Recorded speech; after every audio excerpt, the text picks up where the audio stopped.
Hello बच्चों, आज हम स्टार्ट कर रहे हैं हमारा केमिकल काइनेटिक्स यानी रासायनिक बलगतिकी का पार्ट नंबर 2। पिछले वाले वीडियो के अंदर हमने ये देखा था कि जितने भी सारे केमिकल रिएक्शंस अप्लाई होते हैं यानी कि जितनी भी सारी अभिक्रियाएं होती है उनकी एक पर्टिकुलर स्पीड होती है और उसी स्पीड या वेग के आधार पर हमने अभिक्रिया को कुछ 3 पार्ट में डिवाइड किया था। अभिक्रिया की स्पीड के बेसिस पर तो पहली थी हमारी तीव्र अभिक्रिया, दूसरी थी मंद और तीसरी थी अति मंद अभिक्रिया। मतलब कुछ अभिक्रियाएं कुछ समय पर स्टार्ट होती है और कोई रिएक्शंस ज्यादा समय तक चलती है, तो हम उन्हीं की स्पीड के बेसिस पर हमने उन अभिक्रियाओं को 3 पार्ट में डिवाइड किया था। उससे पहले और उसके बाद में हमने डिस्कस किया कि अभिक्रिया का वेग किसे कहते हैं, अभिक्रिया का वेग किसे कहा जाएगा, ये सारा हमने डिस्कस कर लिया था। लेकिन हमने एक बात वहां ये नोटिस की थी कि अभिक्रिया वेग को हमने बता तो दिया, लेकिन अभिक्रिया वेग को लिखा कैसे जाएगा, उसके लिए हमने एक फॉर्मूला भी पुटअप किया था कि ये इस अभिक्रिया के लिए ये फॉर्मूला होगा। तो यहाँ पर रासायनिक बलगतिकी वाले चैप्टर में हमने एक अभिक्रिया का फॉर्मूला देखा था कि अभिक्रिया वेग है वो अभिक्रिया वेग, उसमें क्रियाकारकों की सांद्रता और उसमें लगने वाला समय यानी कि क्रियाकारकों की सांद्रता या उत्पादों की सांद्रता, दोनों की सांद्रता में लगने वाला समय परिवर्तित, उसकी सांद्रता में परिवर्तन में लगने वाला समय वो कहलाता है हमारा अभिक्रिया वेग। प्लस और माइनस हम इसलिए लिख रहे हैं क्योंकि अभिक्रिया के वेग में जब सांद्रता में यानी कि उसके उत्पाद की सांद्रता में परिवर्तन आता है तो हम वहां प्लस का यूज करते हैं, और जब क्रियाकारक की सांद्रता में परिवर्तन आता है तो हम वहां माइनस साइन का यूज करते हैं। तो यहाँ मैंने सी लिखा है, इसका मतलब सांद्रता, मैं दोनों की ही बात कर रहा हूं, यानी कि अभिक्रिया वेग दोनों पर ही डिपेंड कर रहा है, अभिक्रिया के अभिकारक की सांद्रता पर भी और उत्पाद की सांद्रता पर भी। तो चलो हम यहाँ लिखने की प्रैक्टिस करते हैं कि किसी अभिक्रिया के लिए अभिक्रिया वेग को लिखा कैसे जाएगा। ठीक है, चलो हम उसके लिए लिख लेते हैं कि जैसे हमारे पास कोई एक अभिक्रिया है, कोई सी भी है, जैसे हम कह सकते हैं कि हमारे पास एक रिएक्शन मान लेता है ए, ये बी, वो उत्पाद में परिवर्तित होकर COD देते हैं। ठीक है, एक काल्पनिक अभिक्रिया है, मैं किसी पर्टिकुलर अभिक्रिया के बारे में बात नहीं कर रहा हूं। तो हमारे लिए ये अभिकारक और ये उत्पाद, तो इसके लिए अगर अभिक्रिया का वेग लिखना होता है तो कैसे लिखेंगे। हमें पता है कि ये अभिकारक है और अभिकारक के लिए अभिक्रिया वेग कैसे लिखा जाता है, तो हम इसको अभिक्रिया वेग को अगर लिखें कैसे लिखा जाएगा, तो हम कह सकते हैं कि यहाँ dA/dt और माइनस साइन लगा देंगे। देखना बच्चों ध्यान से, हमने कहा अभिकारक है और अभिकारक की सांद्रता में समय के साथ होने वाले परिवर्तन को अभिक्रिया वेग कहा जाता है। ये मैं सिर्फ पर्टिकुलर A के लिए बता रहा हूं। अगर वैसे ही अगर हमें B के लिए लिखना है तो हम कह सकते हैं dB/dt और ये भी हम लगा देंगे माइनस के अंदर। ठीक है, उसके बाद अगर हमें C के बारे में लिखना है तो dC/dt, चूंकि ये उत्पाद है तो उत्पाद के लिए हम आगे क्या लगाते हैं, प्लस। और अगर ये D है तो यहाँ D capital D divided by dt, ये भी प्लस के अंदर। बच्चों एक बात मैंने और यहाँ पर नोटिस करना कि यहाँ मैंने ये ऐसा लिखा है ब्रैकेट के अंदर, तो ये ब्रैकेट जो होता है वो ये एक्टिव मास, सक्रिय द्रव्यमान कहलाता है, सक्रिय द्रव्यमान। ठीक है, तो हम कह सकते हैं कि किसी भी अभिक्रिया के अंदर A का कितना द्रव्यमान यानी कितना सक्रिय द्रव्यमान इसके साथ समय के साथ परिवर्तित हो रहा है वो हमारा हो जाता है अभिक्रिया वेग। उसी प्रकार से ये, अब इसके अंदर एक बात को नोटिस करना, हमने पहले भी बताया था कि अभिक्रिया में अभिकारक की सांद्रता समय के साथ कम होती जाती है और उत्पाद की सांद्रता बढ़ती जाती है। क्लियर, अभिकारक की सांद्रता घटती है और उत्पाद की सांद्रता बढ़ती है। तो उस समय अब क्या करेंगे कि अब यहाँ एक जो हमने नोटिस किया है कि जो सांद्रता में परिवर्तन आ रहा है, इसमें कमी आ रही है, उसमें वृद्धि हो रही है। तो यहाँ पर ये वाले जो होते हैं वो धीरे धीरे क्या होते जाते हैं, हम यहाँ लिख सकते हैं या तो धीरे धीरे गायब होते जाते हैं, ठीक है, या हम इसको कह सकते हैं अदृश्य होते जाते हैं, या हम इसको कह सकते हैं कि संख्या में कमी आती है। तो मतलब अगर मैं ये कहूंगा कि किसी अभिक्रिया में ए और बी जब दोनों अभिक्रिया कर रहे हैं तो ये शुरू में तो दिखेंगे लेकिन बाद में गायब हो जाएंगे, यानी इनका दिखना ही बंद हो जाएगा। क्यों? क्योंकि ये बनने लग जाएंगे। तो उस समय ये क्या होते हैं, हम इसको कह सकते हैं इसमें ये विलुप्त हो जाते हैं और ये क्या होने लग जाते हैं, बनने लग जाते हैं। ये इनका प्रोडक्शन स्टार्ट हो जाता है। तो हम यहाँ यूं कहेंगे कि इनके जो है वो क्या है, विलुप्त होने की दर या गायब होने की दर, या इसको हम कहेंगे इसके बनने की दर, बनने की दर। ये दोनों दर को हम कह सकते हैं अभिक्रिया का वेग। यानी कि ए के विलुप्त होने की दर और बी के विलुप्त होने की दर, सी के बनने की दर और डी के बनने की दर। ये बनेंगे अभिक्रिया में, ये टूटेगा, ये बनेगा, तो ये गायब होंगे और ये बनेंगे। ये जैसे जैसे गायब होते जाएंगे ये प्रकट होते जाएंगे, ये बनते जाएंगे। इसीलिए इनमें इनके विलुप्त होने की दर और इनके बनने की दर दोनों को हम संयुक्त रूप से कहेंगे अभिक्रिया का वेग। अब यहां पर देखना एक बात और नोटिस करें कि अभिक्रिया का जो वेग मैंने लिखा है, अब देखना कि अगर ए जितना टूटेगा, जितना गायब होगा, उतना ही तो ये बनेगा। ए अगर मान लेते हैं कि ए के अगर एक मोल अगर गायब हो रहे हैं तो सी के 1 मोल बनेंगे।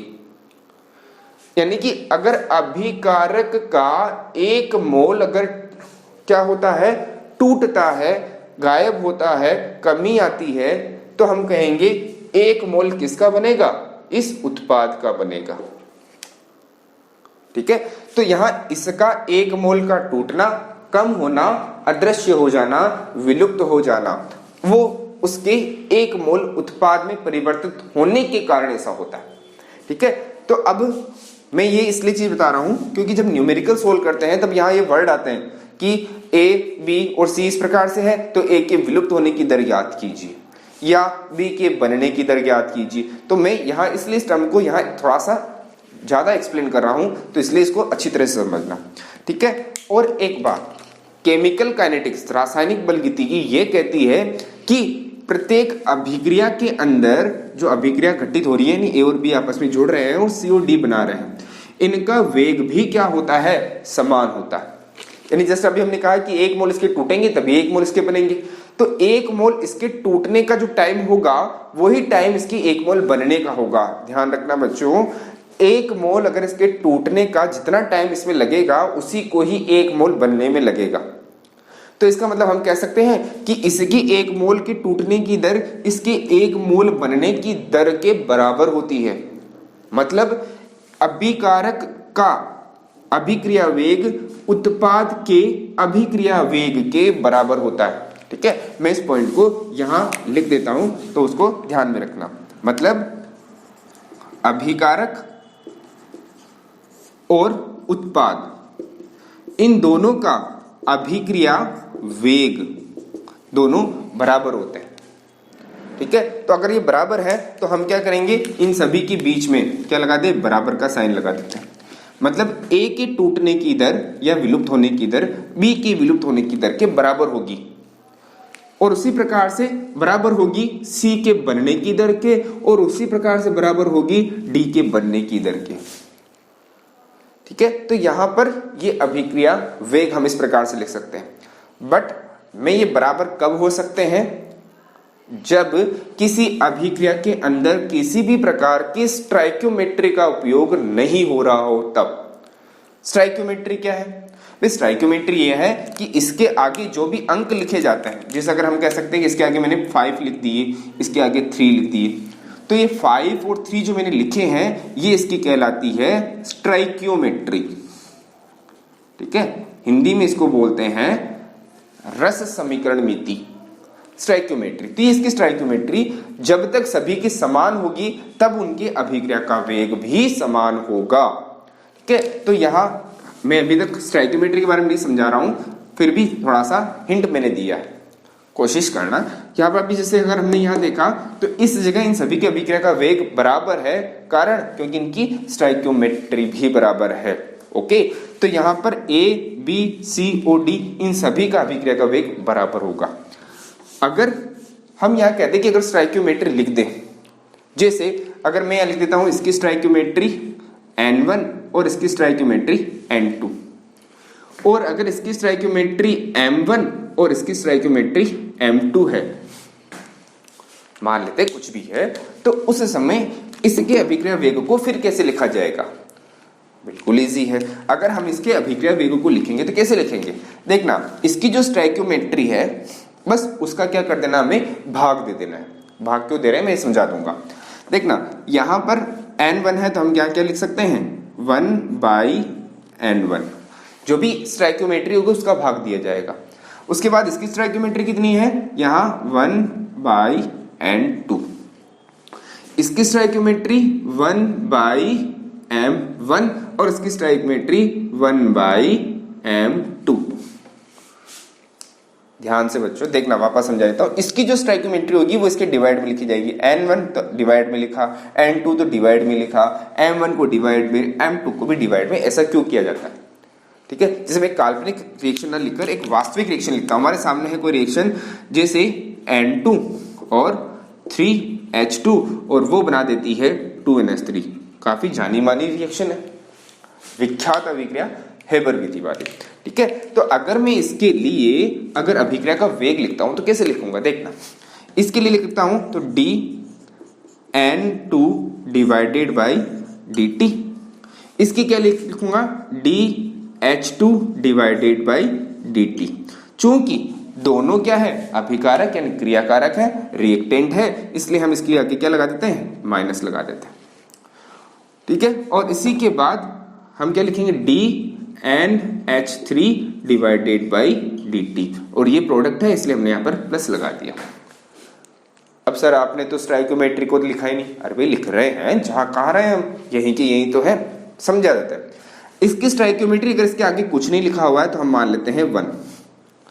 तो अगर इसकी स्टोइकियोमेट्री 1 है तो हमको 1/1 लिखेंगे तो कोई फर्क नहीं पड़ेगा। तो इसको लिखो चाहे ना लिखो, तो हमारे पास, तो हमें पता है हम नहीं लिखेंगे, हम वैसे साइंस वाले हैं, हमारे पास टाइम मिलता ही नहीं है, तो हमें इसको क्यों लिखें, तो इसलिए नहीं लिख रहे। अगर मैं यहाँ पर कहूं कि इसकी स्टोइकियोमेट्री, बिल्कुल लिखेंगे। इसकी स्टोइकियोमेट्री कितनी होगी, 1/3, और इसकी स्टोइकियोमेट्री ऑफ कोर्स 1/2। और हम यहाँ क्या कहेंगे कि यहाँ इसके N2 के और 3S2 के बनने की दर दोनों की बराबर, यानी विलुप्त होने की दर बराबर होगी, और यहाँ बराबर मैंने लगा रखा है, इसका मतलब इन तीनों का अभिक्रिया का वेग अब बराबर हुआ। सपोज करना कि अगर मैं यहाँ पर ये स्टोइकियोमेट्री ना लगाता, ठीक है, वापस लगा दूंगा, घबराना नहीं हो, मैंने गलत नहीं लिखा, मैं समझाने के हिसाब से बता रहा हूं। अगर मैं यहाँ इसकी स्टोइकियोमेट्री नहीं लिखता तो क्या होता वो देखना। अब यहाँ पर इसकी 1 मोल, यहाँ पर इसकी स्टोइकियोमेट्री जो लिखी जाती है वो इसके मोल होती है, 1 मोल, 3 मोल, 2 मोल। ठीक है, तो यहाँ इसकी जो 1 मोल है और 1 मोल टूट रहे हैं, विलुप्त हो रहे हैं, तो 1 मोल टूटने की दर 1 मोल के बराबर होनी चाहिए, 1 मोल के बराबर होनी चाहिए। तो मैं ये तो नहीं कह सकता ना कि 1 मोल N2 के टूटने की दर 3 मोल H2 के बराबर। कैसे हो सकता है भाई, 1 मोल टूटेगा तो 1 मोल भी इसी के आएंगे, इससे के भी 1 मोल ही तो आने चाहिए। 1 मोल विलुप्त होने, अगर 1 मोल अभिकारक विलुप्त होगा तभी तो 1 मोल उत्पाद बनेगा।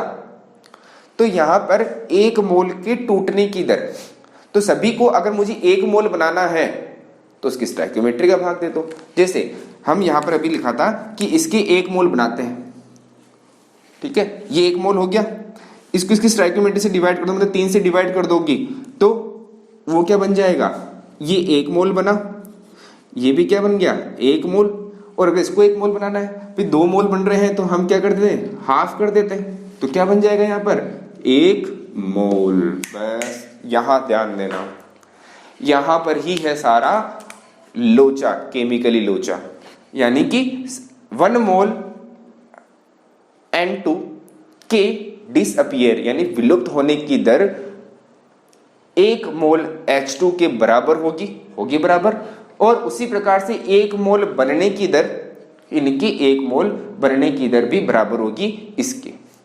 तो इसीलिए हमने क्या लगाया, यहाँ पर बराबर का साइन लगाया, क्योंकि अभिक्रिया का वेग सभी के बराबर है। ये तो कभी नहीं हो सकता कि इधर 3 मोल टूट जाए और उधर 1 मोल ही बने, तो अभिक्रिया वेग ही डिस्टर्ब हो जाता है। इसलिए हमने क्या करते हैं, अभिक्रिया वेग को संतुलित करने के लिए इसकी स्टोइकियोमेट्री का डिवाइड करते हैं। ओके, तो ये हम यहां लिखेंगे।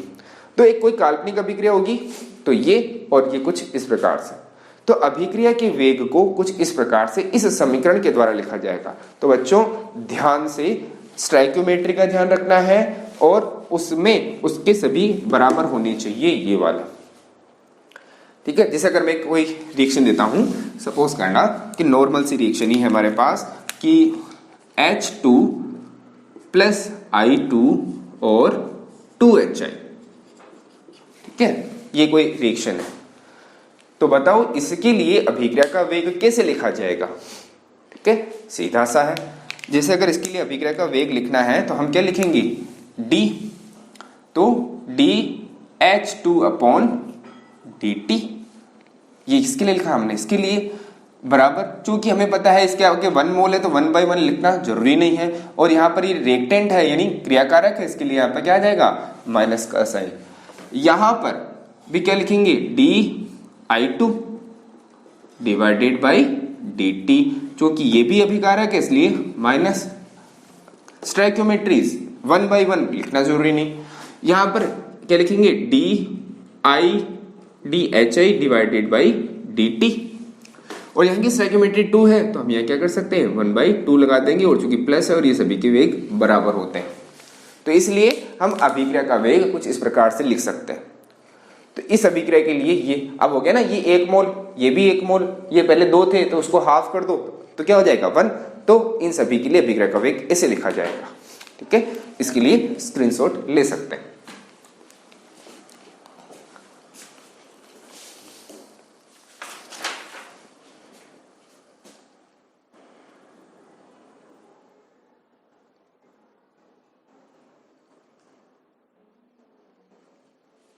ठीक है, चलो अब हम इसके लिए एक क्वेश्चन सोल्व कर लेते हैं कि क्वेश्चन कैसे बनेगा।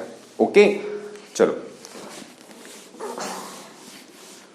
कोई ज्यादा हार्ड एंड फास्ट सब्जेक्ट नहीं है, ना ही हार्ड एंड फास्ट यहाँ का ये टॉपिक है, बस समझने का फेर होता है। यानी कि हम कहते हैं कि हमारे लिए ये सब्जेक्ट क्या है, सर ये सब्जेक्ट बहुत डिफिकल्ट है। कभी सुना होगा ना कि हमारे अंदर ज्ञान पूरा भरा हुआ है, बस उसको बाहर निकालना है। कोई टीचर गलत नहीं होता, किसी टीचर की कभी कभी ये बात हो जाती है कि वो सर टीचर सही नहीं समझा रहे हैं, वो टीचर बढ़िया समझा रहे हैं।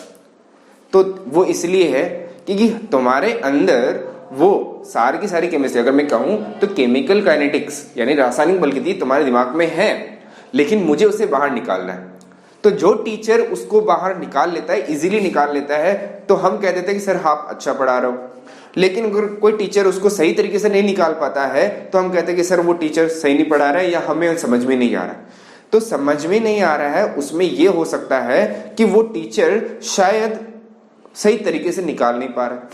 तो कभी कभी ऐसा हो सकता है कि हाँ मुझे निकालने में, यानी तुम्हारे अंदर जो केमिस्ट्री है उसको निकालने में थोड़ी बहुत दिक्कत हो सकती है, क्योंकि प्रत्येक बच्चे जो होते हैं उनका माइंड सेटअप अलग अलग होता है।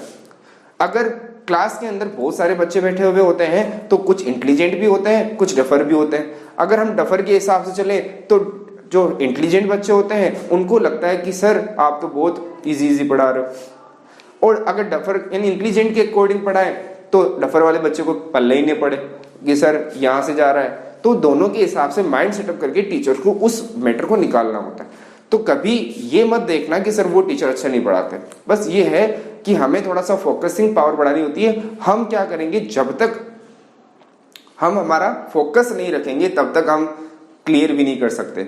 और हाँ, प्रैक्टिस किसी भी पर्सन को परफेक्ट बना देती है। अगर इस चीज की प्रैक्टिस अगर 2 या 3 बार कर लेते हो तो मैं गारंटी लेता हूं कि ये चैप्टर बहुत इजी, चाहे वो बायो वाला हो चाहे मैथ वाला। बट हाँ प्रैक्टिस तो करनी पड़ेगी। अगर प्रैक्टिस नहीं भी कर सकते हैं, प्रैक्टिस नहीं करते हैं, तो मैं गारंटी लेता हूं कि आप एलन के अंदर चले जाओ, केरिन पॉइंट के अंदर चले जाओ, जहां कहीं पर भी चले जाओ, हम पीछे के पीछे रहेंगे और हमें समझ में भी नहीं आने वाला। इसलिए प्रैक्टिस जरूरी है। चलो हम एक इसके अंदर एक न्यूमेरिकल कर लेते हैं। ठीक है, तो हमारे सामने एक क्वेश्चन है कि कोई रिएक्शन है, कोई अभिक्रिया मान लेते हैं, अभिक्रिया A + 2B gives 3C। ठीक है, ये कोई रिएक्शन है। इस अभिक्रिया के लिए B के विलुप्त होने की दर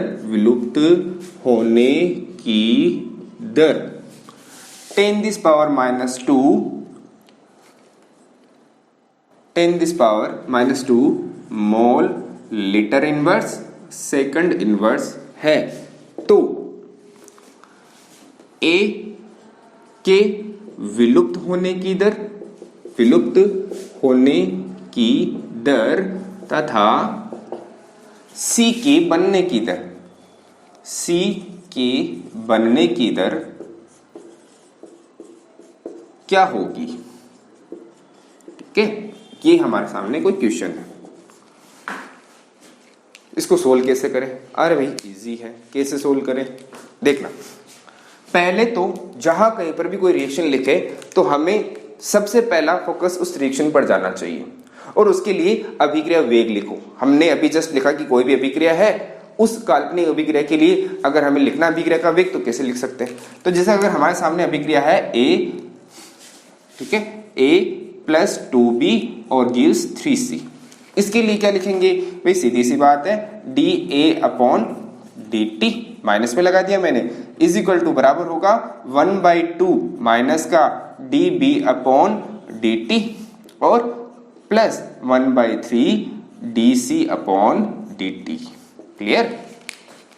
मैंने कहा ना, इसकी जो स्टोइकियोमेट्री उसको डिवाइड में लिखो। ये A रिएक्टेंट है अभिकारक है माइनस में, B भी माइनस में और C ये प्लस के अंदर, ये हमने लिख लिया। ये सबसे पहला काम ये करना है अगर ऐसा कोई क्वेश्चन पूछा जा रहा है तो। अब उसके बाद हम क्या लिखेंगे? अब इसमें दिया हुआ क्या है, हम क्या कह सकते हैं? दिया है हमारे पास क्या? B के विलुप्त होने की दर, यानी B के विलुप्त होने की दर हमें दे रखी है। ठीक है, तो हम कह सकते हैं कि dB/dt इसकी वैल्यू हमें दे रखी है 10⁻²। ओके, सुनना इधर, इसकी वैल्यू हमें दे रखी है, तो dB/dt ये हमें दिया हुआ है 10⁻²। तो अब कैसे? तो अब हमें क्या करना है कि A के विलुप्त होने की दर और C के बनने की दर ज्ञात करनी है कि A कितना विलुप्त हो रहा है। तो देखना, इससे पता चल रहा है इसको। ठीक है, अब फोकस करना सिर्फ इस वाले पॉइंट पर, ध्यान से, सारा का सारा फोकस इधर। हाँ, तो देखना, A के विलुप्त होने की दर और B की विलुप्त होने की दर दोनों के बराबर है। यहाँ पर बराबर का साइन लगा रखा है, भाई सीधी सी बात है, बराबर ही है। तो मैं यहाँ लिख देता हूं कि माइनस dA/dt वो बराबर है 1/2 dB/dt के। और हमें पता है dB/dt कितना है? 10⁻²। तो हम क्या लिख सकते हैं? dA/dt वो है कितना? यहां पर है हमारे 1/2 और d/dt कितना है? 10⁻²। 10⁻²। तो यहां पर dA/dt जो है वो कितना हो जाएगा? यहां पर 0.1/2 यानी 0.01 डिवाइडेड 2 करो, ये तो है पॉइंट। तो यहां से इसको जब हटाया तो यहां पर कितना आया? ये तो 1/200 क्या है इसका? Rate of reaction. मतलब B की यानी A की विलुप्त होने की दर कितनी है? 1/200। ठीक है, तो ये, और इसमें यूनिट क्या लगाएं? मोल, ये इसमें दी हुई, फिर मोल लीटर इनवर्स और ये सेकंड इनवर्स। ठीक है, अभी यूनिट पर ज्यादा फोकस नहीं करना है सर ये कैसे पता चलेगा, ये आगे हम पढ़ेंगे और आगे आएगा, अच्छी तरह से क्लियर करेंगे सर ये कैसे हुआ, तो अभी ज्यादा डोंट माइंड, डिस्कस नहीं करना है हमें। हाँ, तो ये हमारे ए के तो विलुप्त होने की दर निकल गई। अब हमें निकालना है सी के बढ़ने की दर क्या है, फिर वही बात, ठीक है, ए के विलुप्त होने की दर सी के बढ़ने की दर के बराबर है या बी के विलुप्त होने की दर सी के बनने की दर के बराबर है।